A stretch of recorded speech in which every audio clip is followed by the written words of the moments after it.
Howdy volunteers, Beth Wangan here, and I'm going to answer my favorite and most frequently asked question this year. How do I report my volunteer time? WSU is using a new platform university-wide called GivePulse, and it's a little different from the old platform. Many people have told me it's easier. So a first review of why it even matters whether you report your volunteer time. First of all, volunteers are covered by L&I insurance in the event they are injured while volunteering. And the only way WSU knows how much to pay the state in insurance premiums is, you guessed it, if the time is recorded in GivePulse. The second reason is investor confidence. Well, who invests in us, you might wonder? Snohomish County does, for one. The county provides facilities, staff time, and other resources. So it's a really great return on their investment to show that our volunteers give, 40 or so full-time equivalents in donated time, but we need documentation, and that's where GivePulse comes in. So how do you do it? Well, I'm going to show you. The first thing you're going to do is go to GivePulse.com. And once you're in there, you'll see this sign in button right there. There it is, sign in. And you'll click that puppy. Click. And that will take you to a login screen with a few different options. You can log in with Facebook, Google, or just put in your email address and password.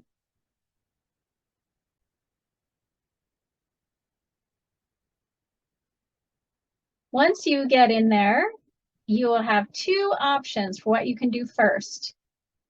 At some point, you're going to have to find the word impact, add an impact, and at some point, you're going to have to pick your group. So I'll show you how to do it in this order. Let's pick our group first.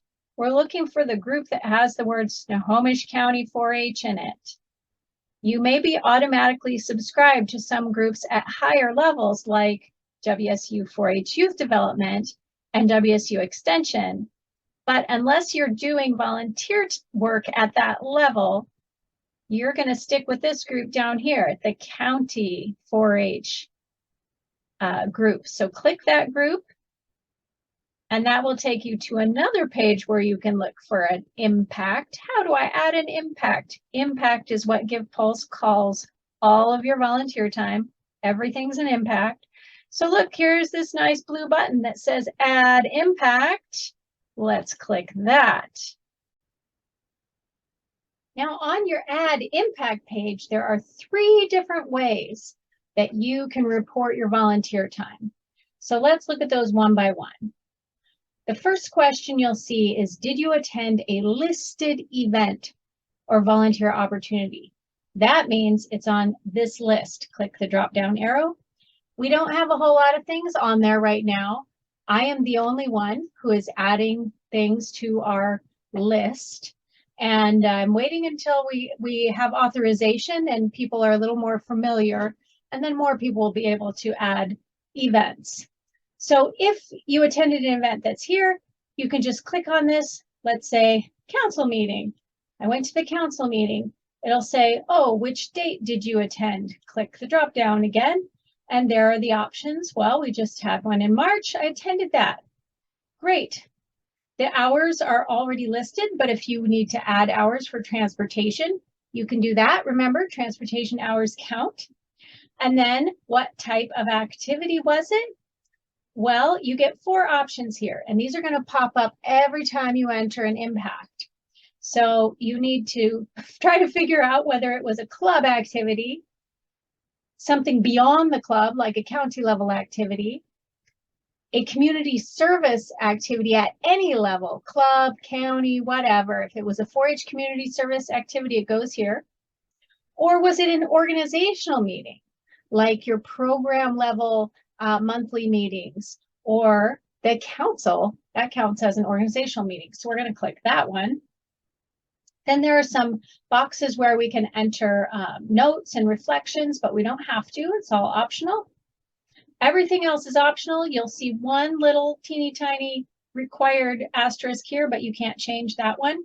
So we just go to add impact, and there it goes. I can also register for that event ahead of time, and then it'll just send me an email or whatever notice I choose that says, hey, you registered for this event. Did you go? And I can click yes, and then I'm done. That's one way to add an impact. At the top, it'll say continue adding impacts. You can just click that hot link. There we go, back to our add impact page. So this time, let's say it was not a listed activity that we did. It was something else. So we pick our date. It gives us a calendar. Let's say February 14th. I volunteered, same day. It was not a multi-day activity. And I volunteered 2 hours. Type of activity. Oh, I was doing something for my club. What was it? I don't know. It was Valentine's Day. Maybe I was making cards, but I don't have to tell you it's not required. I'm just looking for all those little required, teeny tiny required asterisks. See that? There's one there. There's one there. There's one on the date. So wherever you see that asterisk, you fill something out. From there, though, we can skip all the way down to the bottom and add impact.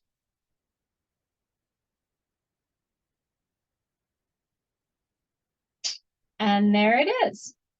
Now, what if you've been saving them up?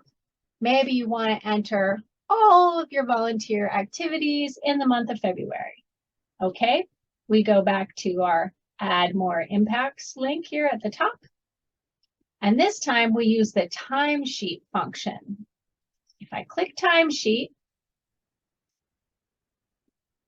I get my options. Still, we have these little required asterisks. They're small, look hard.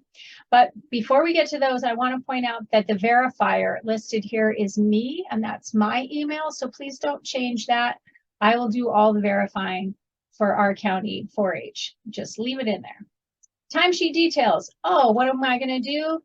Let's say this is my GivePulse persona, Betty. Betty's February hours. Okay, and I can put in as many as I want. If I fill up all of these lines, I can add more. But maybe I want to start with my February 4th mystery activity. What did we say? I did 2 hours.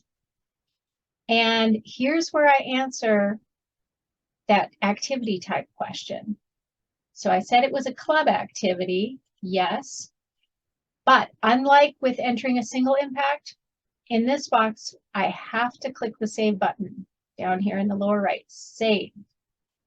Here's another thing. This include does not have a little asterisk like some of the other columns do. But if I don't include this, it will not be submitted. So I got to click the include box. If I don't click any of these, it will say, hey, you didn't include anything when I try to add my timesheet at the end, submit my timesheet. So I can continue adding all the way down and then scroll to the bottom and submit timesheet. Am I sure? Yes, I'm sure. And there we go. I have submitted it. So that is how to record your impacts, aka your volunteer time, with 4-H henceforth. Having trouble? Is it tricky? Don't worry, I will help you. I am so happy to meet you in a Zoom, help you by email, by phone. I will give private lessons. Just let me know what you need and I will help you get your time recorded.